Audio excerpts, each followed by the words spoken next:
زراعت ہونے کے باوجود بھی، کپاس اور گندم کا فصل ہونے کے باوجود بھی لوگ تنگ دست کیوں؟ کیسر صاحب، آپ نے سوال نہیں کیا، آپ نے علاقے کے وسیب ہونے کا آپ کا جو وسیب ہے آپ نے وہ دکھ شیئر کیا. یہ بہت بڑا دکھ ہے. یہ ہمارے پاس زمینیں زرخیز ہیں. ایک ٹریجڈی یہ تھی کہ ہمارے پاس پانی کی کمی تھی، اور پانی کی کمی کی وجہ سے ہمارے پاس اگر ایک بندے کے پاس 1 مربع زمین ہے تو جو سٹل پانی کی صورتحال ہے وہ 8 ایکڑ اس میں کاشت کر کے اس کی فصل گین کر سکتے ہیں.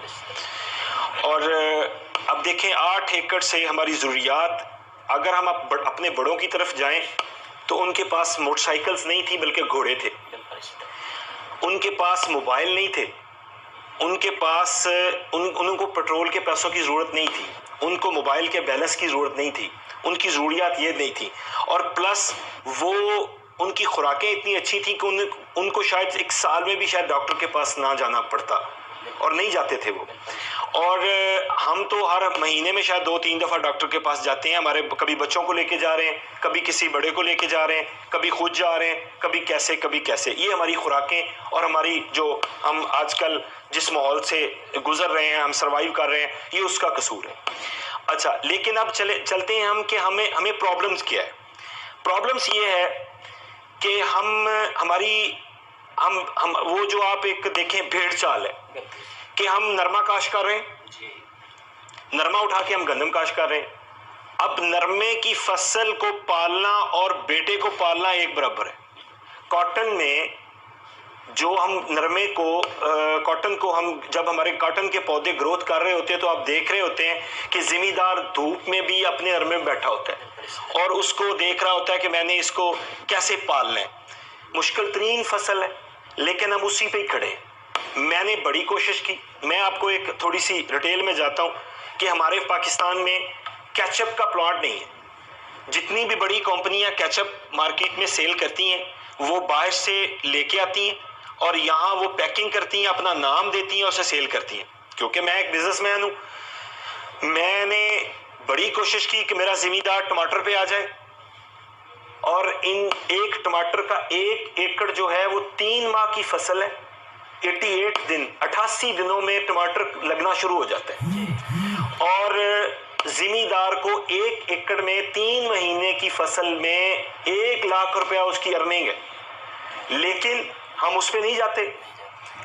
ہمیں آپ اس کے ملٹیپلائی کر لیں، اگر اس کو آپ چلے جائیں نرمے پہ تو وہ اس میں اتنی ارننگ نہیں ہے. پلس گندم تو چلو ہماری پیٹ کی ضرورت ہے، ہم گندم تو کہتے ہیں بڑوں سے سنا ہے کہ گندم پھینک دیں وہاں بھی ہو جاتی ہے، اس کو نہ ڈسکس کریں، وہ تو رزق ہے. لیکن اگر آپ اس پہ آ جائیں تو ہمارا زمیندار سوچتا نہیں ہے، آگے بڑھنے کی کوشش نہیں کرتا. جہاں پہ وہ کھڑا ہے آج سے 50 سال پہلے جہاں پہ کھڑا تھا آج بھی وہ وہاں پہ کھڑا ہے. اور ہماری ناکامی کی وجہ یہ ہے، اگر ہم اس سے بڑھ کے ہم چلے جائیں کسی سبزی پہ چلے جائیں. ابھی دیکھیں ریسنٹلی میرے پاس ایک ٹیم آئی ہوئی تھی باہر سے، تو وہ مجھے کہہ رہے تھے کہ ہمیں سرخ پیاز پرووائڈ کرو، ٹنوں کے حساب سے کرو. اب دیکھیں پیاز کاشت کرنا کتنا کوئی بڑا کام تو نہیں ہے، نرمے سے تو بہت ایزی ہے. میں ایک ذمہ دار ہوں، میں ایک بہت بڑے سیٹ اپ کو چلا رہا ہوں، تو میں نے وہ سٹارٹ کیا ہے. میں نے یہاں پہ پپیتا لگایا.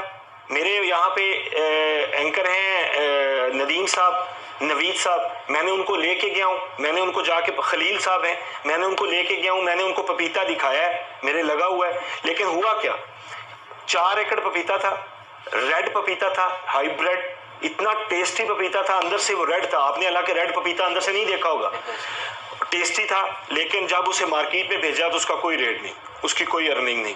تو پھر میں نے یہ سوچا کہ یار اس کو تو فیملی میں ہی بانٹ دیا جائے تو سو بیٹر. اس سے بہتر ہے کہ اس کو جب مارکیٹ نہیں، کیونکہ دیکھیں منڈی بہت دور ہے. ہم فروٹ پہ جا سکتے ہیں، ہم سبزیوں پہ جا سکتے ہیں، ہم کوئی ایسی سبزی کاشت کر سکتے ہیں جس سے ہماری ارننگ زیادہ ہوگی. لیکن ہم جہاں ایسے 50 سال پہلے میرا زمیندار آج بدقسمتی سے وہاں پہ ہی کھڑا ہے. اگر یہ اپنی سوچ چینج کریں گے تو ہمارے حالات چینج ہوں گے. اگر سوچ چینج نہیں کریں گے تو جہاں ہم کھڑے ہیں اس سے بیکورڈ ہوتے جائیں. وائٹل گروپ آف کمپنیز نے تقریباً لگ بھگ